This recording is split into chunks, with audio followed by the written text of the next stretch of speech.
अस्सलाम वालेकुम dear students. जैसा कि आप लोग जानते हैं कि हम हिस्ट्री का 7वां चैप्टर पीजेंट्स एंड फार्मर्स पढ़ रहे हैं। लास्ट वीडियो में हमने advantage and disadvantage of mechanical harvesting machines in USA पढ़ा।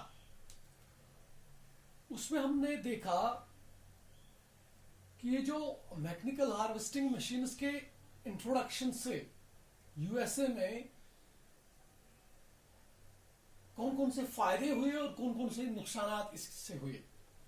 फायदों में से हमने देखा कि कैसे large portion of land was rapidly cleared for the cultivation.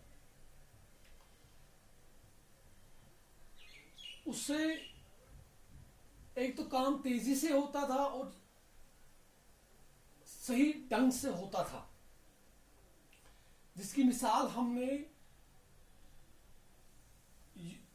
यूं दी थी कि 4 आदमी with the help of mechanical harvesting machines वो लोग 2 से लेके 4000 एकड़ तक के लैंड पर इजीली वो कल्टीवेशन कर सकते हैं।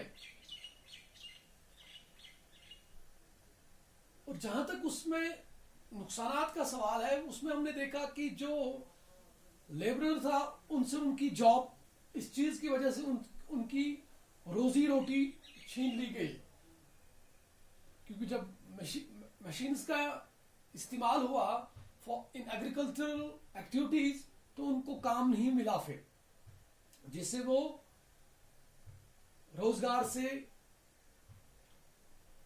दूर हो गए। तो इसी तरह से आज ये हमारा कल का टॉपिक था, तो आज जो हमारा टॉपिक है that is why were Indian farmers reluctant to grow opium. ये हिंदुस्तानी किसान जो है थे, जमींदार लोग जो थे, वो लोग ओपियम की प्रोडक्शन क्यों नहीं करना चाहती थी। जहां तक इंडियन फार्मर्स का सवाल है, उनके इसके पीछे बहुत सारी वजूहात थे कि क्यों वो इस चीज पे आमादा नहीं हो रहे थे कि वो ओपियम की प्रोडक्शन करे। पॉपी एक प्लांट का नाम है, पॉपी। बच्चों ये आप याद रखिए, पॉपी एक प्लांट का नाम है from which opium is obtained. जैसे हम एप्पल ट्री से एप्पल हासिल करते हैं, वॉलनट ट्री से हम वॉलनट हासिल करते हैं। तो इसी तरह से पॉपी एक प्लांट है जिससे ओपियम हासिल किया जाता है। और ये प्लांट सिर्फ और सिर्फ उसी जमीन पे उगाया जा सकता है जो जमीन अच्छी खासी हो, जिसमें फर्टिलिटी अच्छी हो। आप यूं मानिए कि सबसे अच्छी वाली जमीन पे पॉपी प्लांट ग्रो करता है।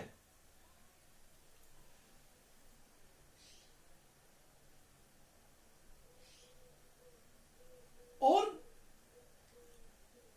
क्यों नहीं चाहते थे हिंदुस्तानी लोग इसकी प्रोडक्शन करना, क्योंकि ये वाली जमीन जब जिस जमीन पे ओपियम की कल्टीवेशन होती है वो गांव के साथ में होनी चाहिए। और इसका अच्छे से ख्याल रखना पड़ता है। इसको अच्छी तरह से खाद वगैरह फर्टिलाइजर्स देने होते हैं, तब जाके ओपियम की प्रोडक्शन हो सकती है। और जहां तक हिंदुस्तानी फार्मर्स की बात है, वो लोग इसी जमीन पे,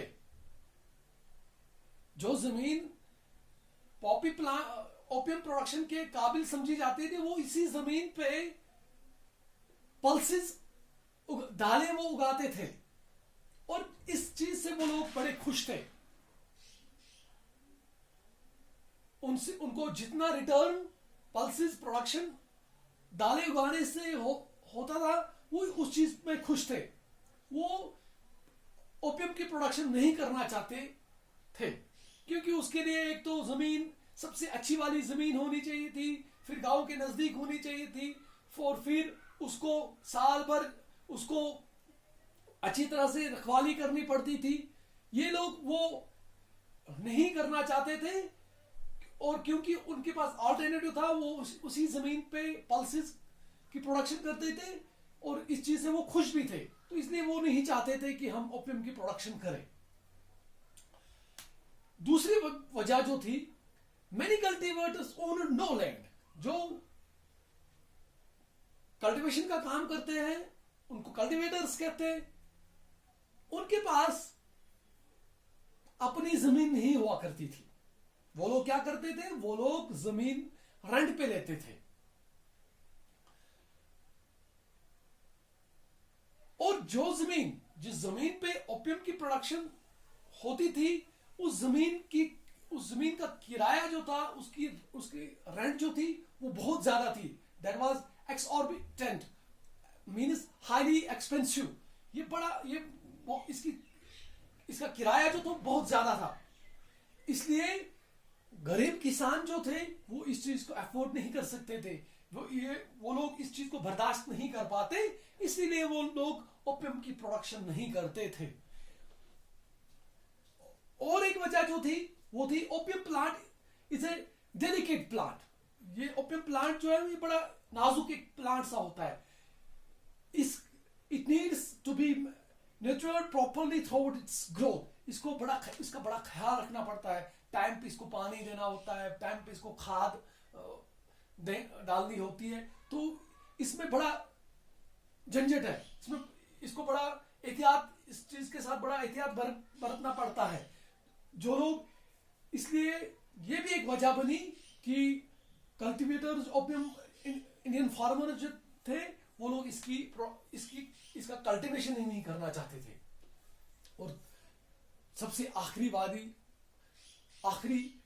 वजह जो थी वो थी, the government paid low price for opium. It was not profitable to cultivate opium. हालांकि ओपियम की कीमत जो थी वो बहुत ज्यादा थी, लेकिन जो कल्टीवेटर्स थे, जो फार्मर्स थे, पीजेंट्स थे, उनको उतनी कीमत नहीं दी जाती थी, उनको लो प्राइस दिया जाता था। हालांकि एक्सपोर्ट मार्केट में जब इसको बाहर के मुल्कों में भेजा जाता था, जैसे चाइना में, तो वहां इसकी कीमत अच्छी खासी आती थी। लेकिन जो इसके उगाने वाले होते थे, इंडियन फार्मर्स जो होते थे, इनको बहुत कम दाम दिया जाता था। और ये 2-4 वजूहात थे कि जिसकी वजह से इंडियन फार्मर जो है, they were reluctant to grow opium crop. तो आज के लिए इतना ही। कल हम इस चैप्टर को और आगे लेके चलेंगे। तब तक के लिए खुदा हाफिज।